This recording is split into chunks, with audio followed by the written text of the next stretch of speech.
வணக்கம் நண்பர்களே, முத்துமாமா யூடியூப் சேனலுக்காக கடந்த வாரமே ஒரு பதிவு போடலான்ட்டு இருந்தேன். ஊட்டி ஃப்ளவர் ஷோ சிறப்பு பணிக்காக போகிற நேரத்தில் அங்கங்கே இயற்கையை ரசிச்சுட்டு வந்துட்டு இருந்தேன். மலைப்பகுதியெல்லாம் இப்படி இருக்கே அப்படின்ட்டு. அப்புறம் பார்த்தா திடீர்னு பார்த்தா பச்சை கலரில் இருந்துச்சு.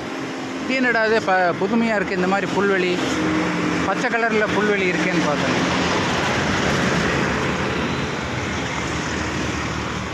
அப்புறம் பார்த்தா அது ஒரு நெட்டு மாதிரி கட்டியிருக்காங்க, மலைச்சரிவு ஏற்படாமல் இருக்கிறதுக்கு.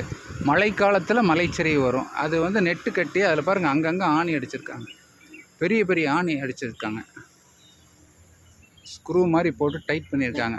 அதாவது இயற்கையை எதை தடுக்க முடியுமான்னு பார்த்துருக்காங்க மலைச்சரிவெல்லாம். நாம் இந்த மாதிரி ரோடு போட்டு நிறைய பாதைகளையெல்லாம் இது பண்ணிட்டோம். இதே மீறி அப்புறம் அந்த மலை தன்னுடைய அந்த இயல்பு அந்த பேலன்ஸ் பண்ணுறதுக்காக சரிஞ்சு வருது மழை காலத்தில். அதை தடுப்பதற்காக ஏதோ முயற்சி பண்ணியிருக்கிறாங்க. இது எவ்வளோ தூரம் சாத்தியங்கிறத விட எவ்வளோ தூரத்துக்கு போட முடியுங்கிறது, கொஞ்சம் தூரத்துக்கு தான் போட முடிஞ்சது இவங்கனால. வாய்ப்பு இருக்கிற இடத்துக்கெல்லாம் போட்டிருக்காங்க. தொடர்ந்து பாதை அமைச்சிட்ருக்குறாங்க, பாதையை விரிவுபடுத்துகிறாங்க. பார்த்திங்கன்னா தெரியும், முந்தி ஒரு வழி சாலை மாதிரி தான் இருந்துச்சுங்க. அளவாக ஒரு வண்டி போகும் அல்லது 2 வண்டி போகிற மாதிரி இருந்துச்சு. இப்போ பாருங்கள், பாதையை அகலப்படுத்துகிறாங்க.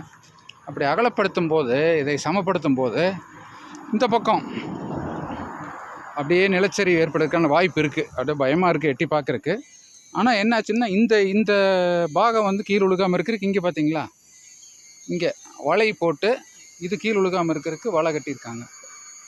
அங்கங்கே இந்த வலை போடும் பணியும் பண்ணிகிட்ருக்காங்க, இரும்பில். நல்ல கெட்டியான வலை தான்.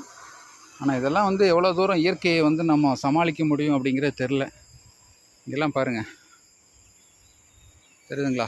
அற்புதமாக பணி செஞ்சுருக்காங்க. அதாவது மக்களுக்காக வசதிக்காக பண்ணுறோம். ஆனால் இயற்கை வளம் அப்படின்னு சொல்லுவோம்ல, பார்த்திங்களா? அதே மீறி மழை வந்ததுன்னா இடையில அந்த ஓட்டை அந்த பைப் வழியாக கீழே போகிற மாதிரிலாம் பண்ணியிருக்காங்க. இப்போவே கொஞ்சம்லாம் சரிஞ்சு தான் கிடக்குது. பாதைகள்லாம் பாருங்கள், எப்படி பாதைகள் உருவாக்கிட்டே இருக்காங்க, அகலப்படுத்திகிட்டே இருக்காங்க. அப்போது அது செய்யும்போது என்ன சொல்லுவாங்க, ஆட்டோமேட்டிக்காக இந்த மாதிரி மலைச்சரிவுக்கு வாய்ப்பு இருக்குது. அதைய ஒரு வலை போட்டு தடுத்துருக்காங்க, சரிவு ஏற்படாமல் இருக்கிறதுக்கு. இதெல்லாம் எவ்வளோ தூரம் சாத்தியங்கிறத விட